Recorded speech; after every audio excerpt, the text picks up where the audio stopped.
Continues moving through parts of the tri-state right now. Video on social media showing lightning at one point at the top of the Empire State Building when stronger storms move through. The Spire doing exactly what it's supposed to do.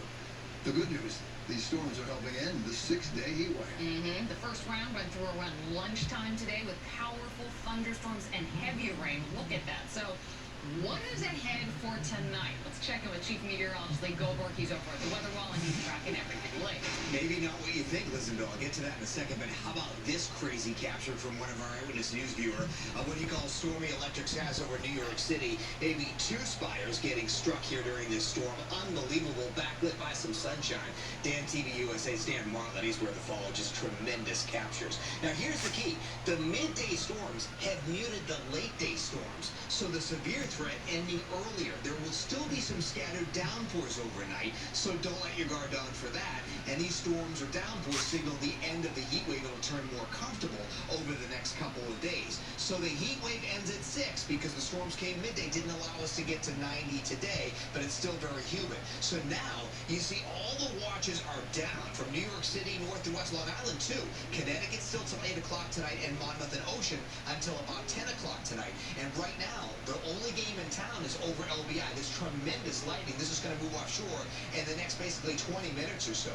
But basically from Beach Haven, Barnegat, all the way down to Holgate, a lot of lightning with that. Some showers moving off the east end, a shower moving out of Connecticut, more over Ulster and Dutchess. The cold front hasn't come through yet, so there still can be a flare-up of some downpours. Look at that, over Ulster and Dutchess after 8 o'clock. And maybe we see at 11 o'clock there are still some more downpours that flare up over New York City, right along I-95, before moving offshore after midnight. And then we would be quiet. There's sunshine over the city right now, a lot different than lunchtime.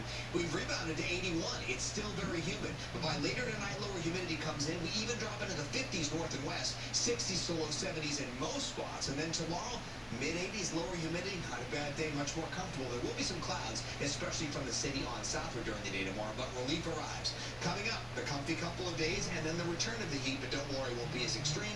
Your 7-day active weather forecast in just a few minutes, Bill. How long and powerful is it? This could have been a whole lot worse. Yeah, I mean, as long as ferocious as those midday storms were, it kind of saved us from a nasty outbreak this evening, and it was a deluge, and they were pretty amazing during the midday with high rainfall rates and some flash flooding, a lot of lightning.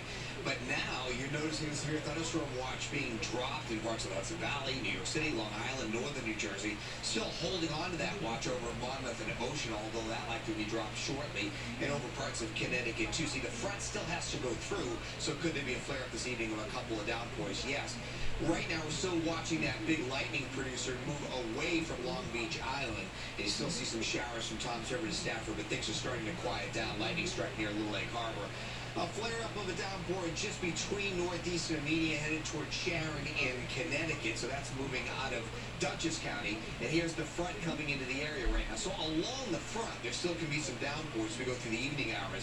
And if you notice, while a lot of the action is offshore, see how there's a little pulse up around 8 o'clock, and that could be near Poughkeepsie and maybe down just north of Newburgh, even toward New York City when we see it at 11 o'clock tonight. See how that's flaring up along the I-95 corridor, and then finally leaving us after midnight. So the severe risk is really over for most, but there can be some spotty downpours. We finally get the relief.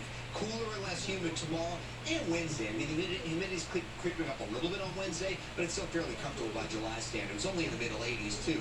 And then the heat's going to try to make a return with high humidity Thursday and Friday. Not as extreme, and certainly doesn't have the staying power of what we just went through. But what a different scene now when we go over to this island, past New York Harbor to Verrazano. I mean, just couldn't go in these areas during the midday hours. So threatening looking with that ferocious storm moving through. We're at 81. The dew point is still super high, so we obviously haven't dried out. And you won't have a noticeable difference till tomorrow morning. Wind is calm right now, pressure on the fall, the high today 85. So heat wave broken. Dew points, look around that 85, you get the dew point tomorrow, 58. Stays fairly dry into Wednesday before it gets very humid Thursday, but that's just short-lived. I mean, look at how dry it may be over the weekend with warm temperatures. Nearly an inch of rain in Central Park, and many of you have been messaging in saying, I didn't get my rain again, even though they had a severe weather threat. Just the nature of summertime storms. It's kind of feast or famine. Obviously, the city got it, parts of Nassau County, Connecticut coast too, but a lot of areas missed out. Some pretty good rains in Pike County and Sullivan County too.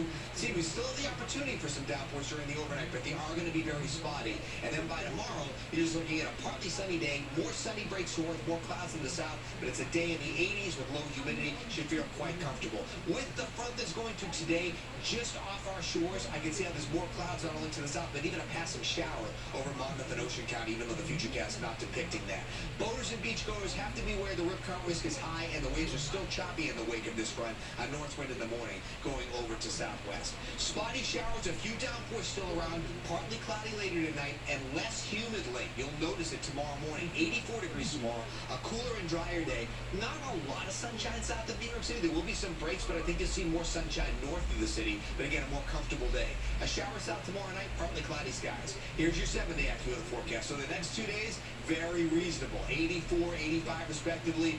Low to moderate humidity. No storm chances other than that. Brief shower south tomorrow night. Storms come back into the forecast. Not widespread, but off and on at times on Thursday, partly sunny, otherwise 89 and steamy again. A spot storm Friday afternoon brings the humidity down again over the weekend, even though we're in the mid-upper 80s. Fairly comfortable once again. Well, I got some good weather for the subway series tomorrow night. 82 at first pitch. Ryan, who do you like? We have been counting down to this. I think it's going to be a split.